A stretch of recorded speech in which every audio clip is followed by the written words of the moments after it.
हाँ कर दीजिए शुरू से। स्ट्रेट लाइन में तो हम लोग डिस्टेंस और डिस्प्लेसमेंट देख लिया। अब थोड़ा सा एक टॉपिक है वो देख लेते हैं कि डिस्टेंस और डिस्प्लेसमेंट इन सर्कल। मान लो एक पार्टिकल यहाँ ए पे था और एक चक्कर मारता है, तो तुमको बताना है डिस्टेंस और डिस्प्लेसमेंट। तो डिस्टेंस जैसा कि वो बताया, सही बताया है, एक चक्कर में 2 पाया। और डिस्प्लेसमेंट वहीं से शुरू किया वहीं आ गया तो डिस्प्लेसमेंट 0। वही अगर n चक्कर मारे तो n चक्कर, distance in n revolution, n revolution में कितना डिस्टेंस कवर करेगा?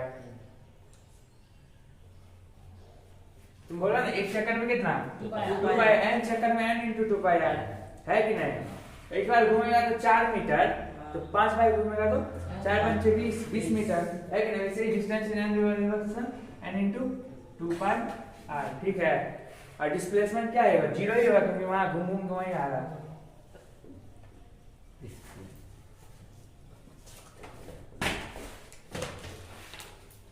अगर वही यहाँ पर क्या हो जाए सेमी सर्कल, इसलिए बताया गया है कि उसमें वो क्वेश्चन में इसका यूज है। यहाँ सेमी सर्कल मान लो कोई पार्टिकल ऐसे है, ए से चालू किया बी ले गया, बताओ रेडियस आर मान लो, ए से शुरू किया बी तक गया, डिस्टेंस कितना हो जाएगा? बहुत बढ़िया, पाया 2 पाई आर हुआ ना पूरा, एक आगे गया तो बाई 2 कट गया पाई आर, बहुत अच्छा। और डिस्प्लेसमेंट सीधे आंसर मत सोचो, और तुम उतना मतलब एक्सपर्ट तो नहीं है। डिस्प्लेसमेंट होता क्या है? डिस्प्लेसमेंट क्या होता है? कम से कम 2 पॉइंट, तो जोड़ो ना सीधा 2 पॉइंट को, यहाँ से यहाँ जोड़ दिया, यहाँ से यहाँ आ रहा है, डायमीटर के बराबर हो गया तो आर 2r हो जाएगा, है कि नहीं? क्वेश्चन तक कैसे पहुंचा जाता है समझ में आया? अब समझ आया सेम सर्किल। अब मान लो क्वाड्रेंट है, क्वाड्रेंट पता है ना? क्वाड्रेंट का मतलब सर्किल का 1/4।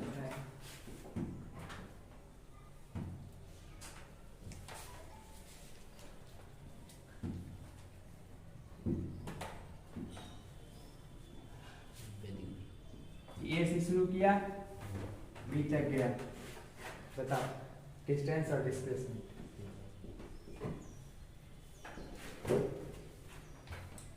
बनाओ सभी स्टूडेंट, सोचो इस क्वेश्चन पे। 2r क्या?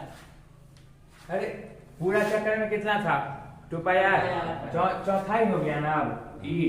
इसको लिखिए सर, क्वाड्रेंट लिख दीजिए वहाँ कहीं पे, क्वाड्रेंट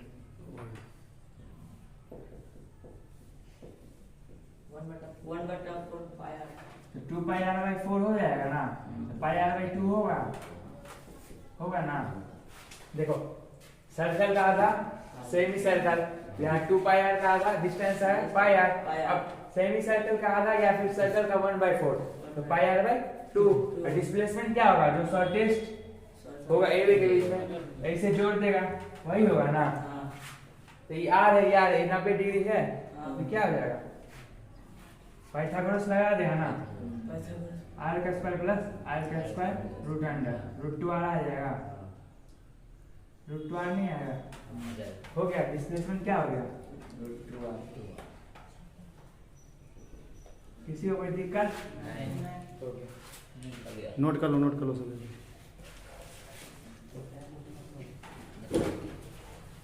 डिस्प्लेसमेंट क्या लिखा सर, वो दिख नहीं रहा?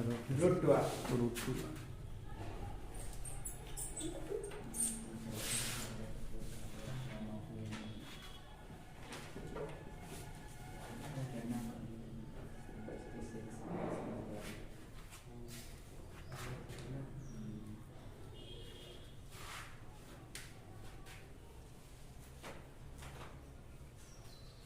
रूट 2 निकालने आता है ना ऐसे जगह, R square plus R square root under 2r square, R square से एक आर बाहर, 2 तो अकेला है तो रूट 2 बच गया, समझ आया?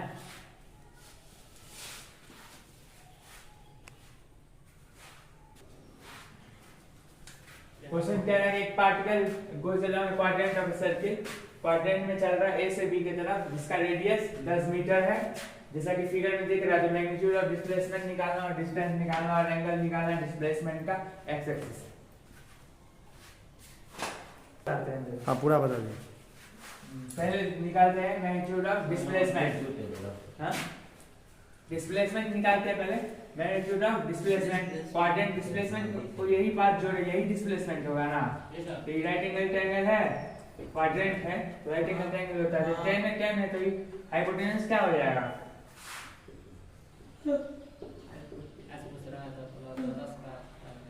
√2r, तो √2 10 हो गया, वही 10√2 आंसर हो गया, 10√2 मीटर। अब बात करें डिस्टेंस का, डिस्टेंस बराबर पीछे बताया है मैं pi R by 2, pi R by 2, pi R 10 और 2, 5 पाई हो गया। पाई का वैल्यू पता है किसी को? 3.4।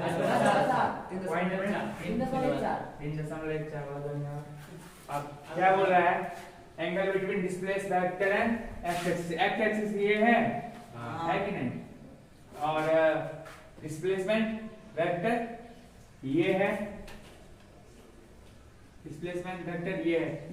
इसके टर्म में वैसे भी निकाल सकते हैं, ये 90 है, ये दोनों साइड बराबर है, तो ये कितना हो जाएगा? 45, ये भी 45, चाहे कि नहीं? कोई शक इसमें? 45 हो गया, तो कितना हो जाएगा? 180 में से 135, 180 में से घटा दो, 45 वही हो गया 135 डिग्री। वही हो गया डिस्प्लेसमेंट वेक्टर एक्स एक्सिस के बीच का एंगल। दिखला दीजिए सर कौन सा एंगल हो गया डिस्प्लेसमेंट एक्स एक्सिस। दिख रहा है सबको, समझ में आ रही? और ऐसे सॉल्व करेगा फिजिक्स के टर्म में, तो देखो ट्रायंगल निकालो, इधर के ये हो गया OA, ये क्या हो गया? OA ये हो गया OB, और डिस्प्लेसमेंट वेक्टर इधर है A से B की तरफ, ठीक है।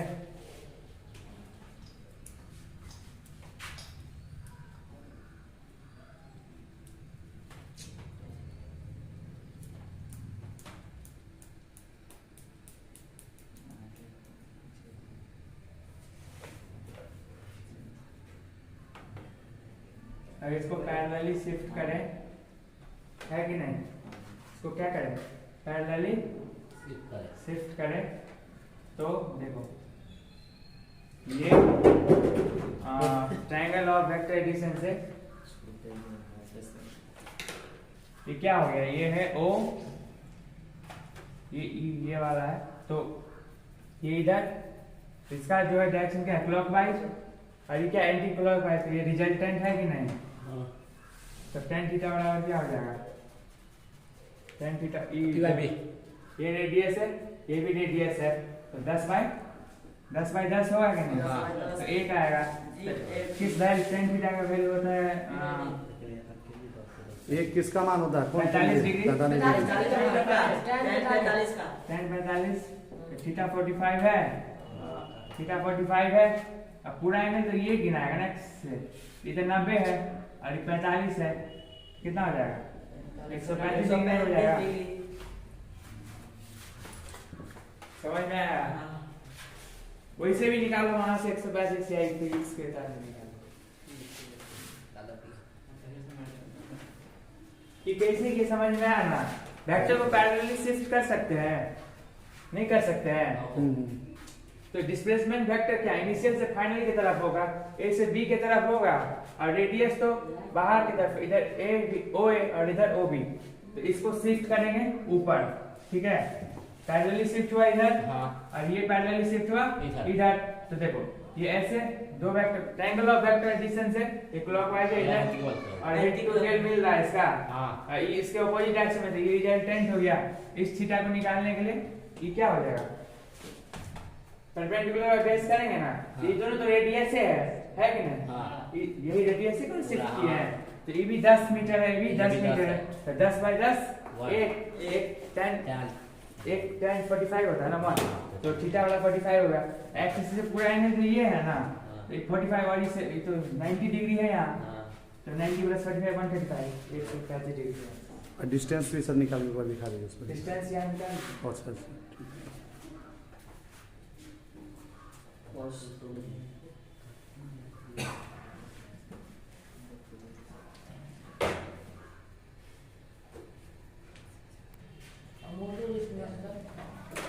गाड़ी चलाने का।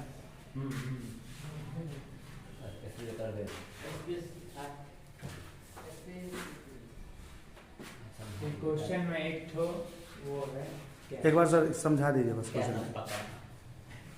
और एन ओपन ग्राउंड, एक खुले मैदान में एक मोटरिस्ट है जो गाड़ी चलाने वाला है, फॉलो द ट्रैक, जो एक ट्रैक फॉलो करता है और वो क्या कैसे करता है, टर्न्स, वो अपने बाएं मुड़ जाता है हर एक 60 डिग्री के एंगल पे और 500 मीटर के डिस्टेंस पे, starting from the given point. अब आपको पता लगाना है कि डिस्प्लेसमेंट क्या है उसका, 3rd 6th और 8वां टर्न पे, और डिस्टेंस भी निकालना है 3रा 6था और 8वां टर्न पे।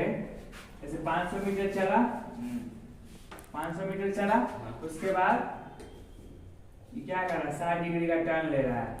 हाँ, तो जो भी बनेगा, जो भी मतलब फिगर बनेगा, उसका बाहरी जो एंगल होगा, एक्सटीरियर एंगल कितना 60 डिग्री, और पूरा सर्कल में कितना एंगल होता है 360।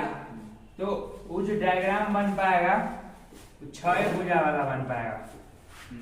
वही है क्वेश्चन में 90 डिग्री रहता तो 360 बाई 90, मतलब वो एक स्क्वायर में ही घूम पाता। समझ में आया? देखो पहला टर्न लिया 500 पे, ठीक है, 500 मीटर पे, फिर चला हुआ कितना 500 मीटर, ठीक है, 500 मीटर चला होगा, फिर यहाँ से कितना का टर्न लिया होगा 60 डिग्री का, फिर यहाँ से 500 मीटर चला होगा, फिर यहाँ से कितना टर्न लिया होगा, हाँ 60 डिग्री का, हर बार 60 डिग्री का टर्न लेता है। फिर यहाँ से 500 मीटर चलने के बाद फिर यहाँ पे क्या लिया होगा, टर्न लिया कितने का 60 डिग्री का, फिर यहाँ चला होगा, फिर यहाँ पे कितने का टर्न लिया होगा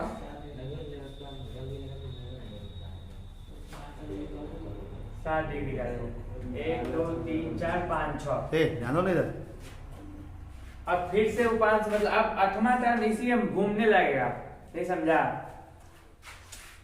इसके बाद वो टर्न ले ही नहीं पाएगा। कहने का मतलब है अगर बाहरी एंगल 60 है, किसी मतलब कोई जो 60 है एक्सटीरियर एंगल, तो 6 भुजा का वो बना सकता। अगर यहाँ पे क्वेश्चन में 90 डिग्री रहता तो रेक्टेंगल में घूमने लगता।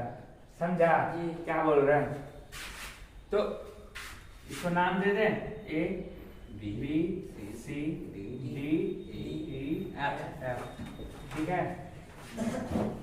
बोर्ड पे ध्यान दो सभी अच्छे। तो पहला टर्न ये है, क्या है पहला टर्न, ये कौन सा टर्न, दूसरा टर्न, ये कौन सा टर्न, कौन सा टर्न, तीसरा टर्न, ठीक है।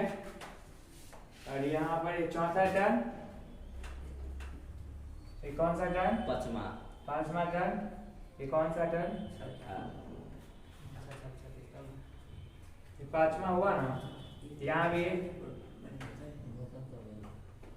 6ठा टर्न, ठीक है। फिर 6ठा के बाद यहाँ फिर से 7वां आ जाएगा। कौन सा आ जाएगा, क्या हो, ये 7वां फिर से हो जाएगा, और फिर ये 2 एंगल पे दोबारा 8वां हो जाएगा, ठीक है। तो अब क्या बोल रहा है क्वेश्चन में, spike displacement about 3rd 6th और 8th टर्न, फाइंड मैग्नीट्यूड। पहले डिस्टेंस निकाल लेते हैं, ठीक है। तो डिस्टेंस तीसरा टर्न में डिस्टेंस कितना में 3rd टर्न में, ठीक है। तो 3rd टर्न मतलब पहला टर्न यहाँ 500, दूसरा 500, तीसरा 500 है कि नहीं, 500 3 1500 हो गया। डिस्टेंस इतना ही होगा ना, तो डिस्टेंस आसान है। वैसे ही अगर कौन सा है 6ठा है तो 500 इंटू 6 3000। तो डिस्टेंस कौन सा कौन सा टन? छठा, 6 टन। कितना हो जाएगा? 500 गुना 3, 500 इंटू 6, 3000। 3000। समझ लो सब क्या क्या सर बता रहे हैं। वही कितना क्या हो जाएगा? क्वेश्चन को याद नहीं करना है, समझना है। डिस्टेंस हर बार तुमको नया क्वेश्चन मिलेगा 500 इंटू 8, क्वेश्चन को बनाने का तरीका समझ 4000।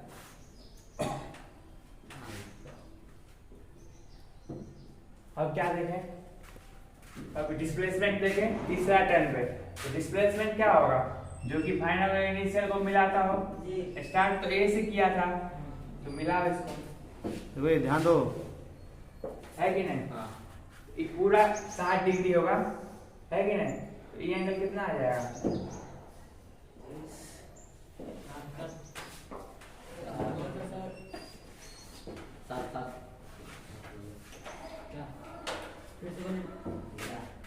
साठ है ना? तो ये कितना होगा? या ऐसे नहीं करेगा तो ऐसे भी कर लो। 3 ट्रायंगल बना। कितना ट्रायंगल बना?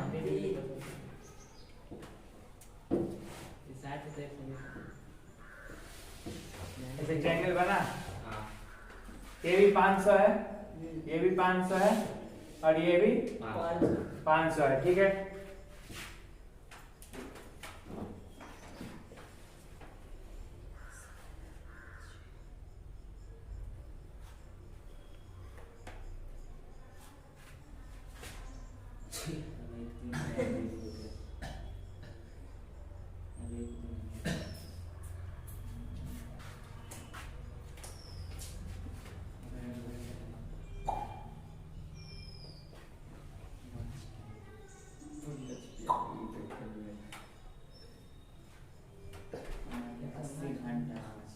ध्यान दो। ये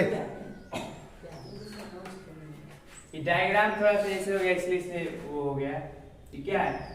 ये 60 डिग्री है, तो 2 पैरेलल लाइन है, तो ये क्या हो गया? अल्टरनेट इंटीरियर एंगल से कितना होगा? 60 डिग्री होगा। ये भी इधर देखो, ये 60 होगा। और वैसे यहाँ भी 2 पैरेलल लाइन, इसको ये कट कर रहा है, तो ये भी ये 60 है, तो ये भी एंगल कितना हो जाएगा?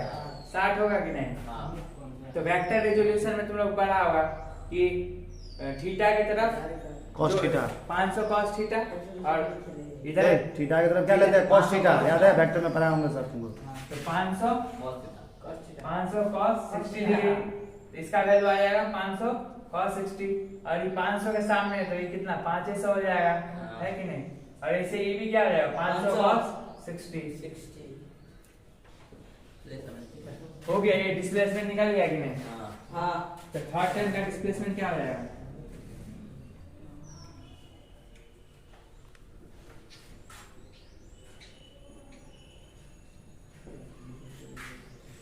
$500 cos 60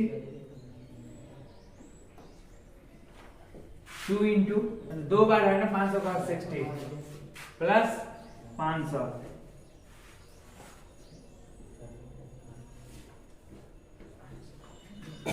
cos 60 का वैल्यू 1/2।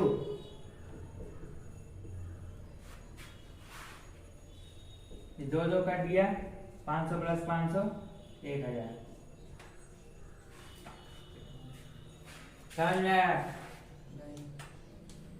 इसको नहीं समझ आया सर, एक बार और रिपीट कर दीजिए, एक बार और रिपीट कर दीजिए। फिगर डायग्राम देखो, सर फिर बता रहे हैं, देखो ये सब डायग्राम में ही, डायग्राम थोड़ा सा साफ बनना था, लेकिन अच्छा फिर से सर एक्सप्लेन कर दीजिए। देखो ये एंगल, ये जो पैरेलल लाइन है कि नहीं, इसको ये कट कर रहा है, तो क्या हो जाएगा? 60 है, तो ये भी एंगल 60। ऐसे ये दोनों पैरेलल लाइन है, इसको ये कट कर, ये एंगल 60, तो ये भी 60। जब ये 500 है, तो थीटा की तरफ cos होता है, तो 500 cos 60 जहाँ इतना का वैल्यू है, ठीक है, इस ट्रायंगल में। और ये 500, तो ये भी 500, और ये भी इधर 500, तो इसका 500 cos 60 हो गया। तीनों को जोड़ दो, सबको जोड़ देंगे, 500 cos 60 प्लस 500 प्लस 500 cos 60 जोड़े, 2 को 500 cos 60 2 इंटू 500 cos 60 प्लस 500, फिर सॉल्व कर दे। cos 60 1/2 2 कर दिया, 500 प्लस 500 अब समझ में आया? अब आ गया होगा।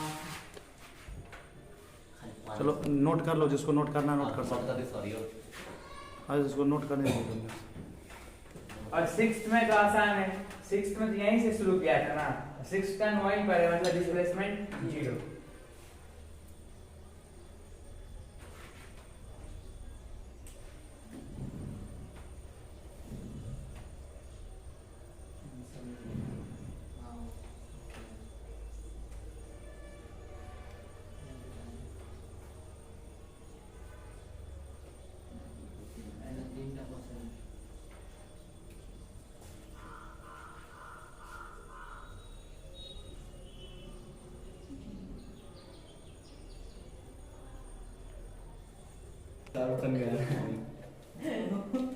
प्लेटर के बगल में रह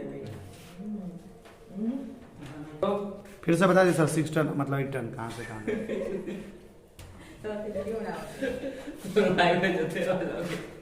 फिर से बता दे। हाँ ठीक ठीक। देखो यहाँ से शुरू किया था, हाँ यहाँ पे हर एक 60 डिग्री पे टर्न ले रहा है कि नहीं?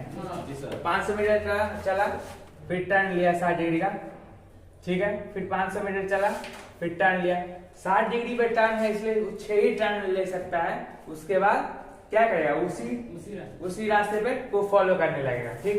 तो पहला टर्न लिया 60 डिग्री पे, दूसरा लिया 60 पे, तीसरा 60 पे, चौथा 60 पे, पांचवा 60 पे, छठा 60 पे, फिर उसी पाथ को फॉलो करने लगा। तो पहला टर्न जहाँ होगा वही 7वां भी टर्न होगा, जहाँ दूसरा टर्न होगा वहाँ 8वां भी टर्न होगा। तो पहले हम लोग को क्या निकालना था? पहला थर्ड टर्न पे डिस्प्लेसमेंट।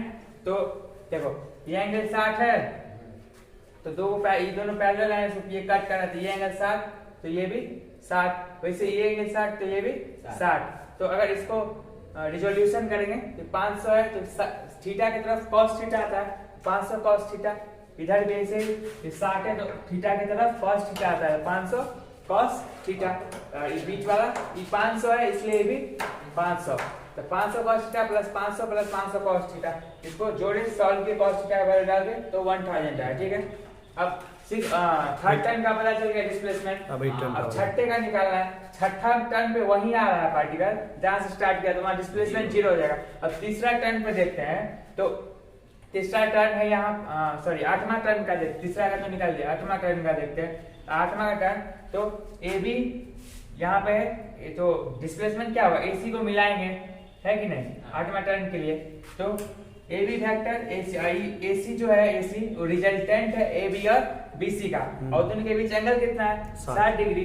तो वो जो वेक्टर वो जो वेक्टर का जो एडिशन है वो कर लेंगे, लेकिन ये दोनों क्या है? इक्वल है ना। तो शॉर्टकट लगा दो कि जब दो वेक्टर इक्वल है 2a cos theta by 2a cos सब पढ़ाया गया वेक्टर थीटा बाय 2, देखना ये लगा लेंगे, है कि नहीं? अब पूरा फॉर्मूला से ही बना सकते हैं, पर सिंपल में बता। हाँ, तो 2a cos theta by 2, a क्या है? 500, और cos थीटा यहाँ 60 है, 60 बाय 2, तो 2 into 500 और cos 30, cos 30 हो जाएगा। cos 30 का वैल्यू cos 30 कितना होता है? √3 बाय 2, √3 बाय 2। 2 कट गया, तो कितना आएगा? 500 √3 हो गया। नोट कर लो इसको, नोट करो। है ना क्या?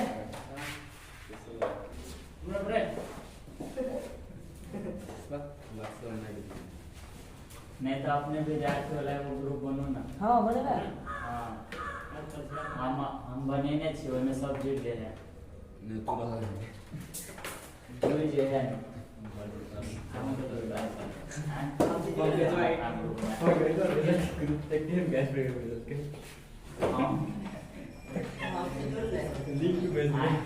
किसना है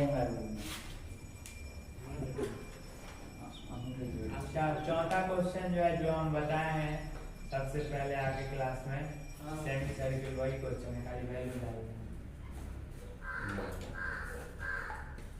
एडमिन सब का ये कौन मच्छर पति ला पड़ते बता क्या दिख रहा है? कैसा जरूरत की लग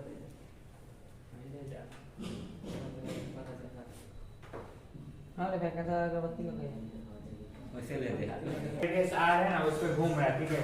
सुनो। और एक रेवोल्यूशन कंप्लीट पूरा मतलब एक रेवोल्यूशन कंप्लीट करने में 40 सेकंड लगता है, तो डिस्टेंस डिस्प्लेसमेंट निकालना है 2 मिनट 2 मिनट 20 सेकंड। पहला क्वेश्चन समझ में आया, एक सर्किल है, एक आदमी एक रिवोल्यूशन 40 सेकंड में कंप्लीट कर लेता है, 2 मिनट 20 सेकंड में डिस्टेंस और डिस्प्लेसमेंट निकालना है, ठीक है जी। और 3 को लड़की जो कि एक सर्कुलर ग्राउंड है, इसका रेडियस 20 मीटर है, उसमें चल रही है और पॉइंट पी से स्टार्ट करती है, ठीक है।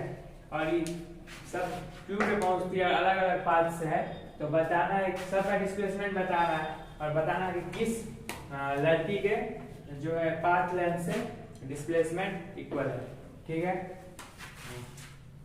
और तीसरा है एक आदमी है जो कि 4 मीटर ईस्ट जाता है और 3 मीटर नॉर्थ जाता है, उसके बाद वो एक पोल पे चढ़ जाता है, तो डिस्टेंस और डिस्प्लेसमेंट बताना है, ठीक है। और चौथा क्वेश्चन है, एक पर्सन जो है कि सेम से पूरा ट्रैक पे चल, इसका एरिया 40 मीटर है और वो एक इंच पे शुरुआत करता है और दूसरे इंच पे पहुंच जाता है, तो डिस्टेंस और डिस्प्लेसमेंट बताना है, जो कि हम बताएं सेम सर्कुलर वाला वही क्वेश्चन खाली वैल्यू पुट करना है। चार क्वेश्चन कल सॉल्व करके लाना, हम देखेंगे नहीं तो हम कुछ सॉल्व कराना है कुछ आप। यूट्यूब चैनल जेपी महतो को सब्सक्राइब करें और बेल आइकन को प्रेस करें ताकि इस चैनल से रिलेटेड जो भी इंफॉर्मेशन आएगा, जो भी नोटिफिकेशन आएगा, वो सबसे पहले मिलेगा आपको।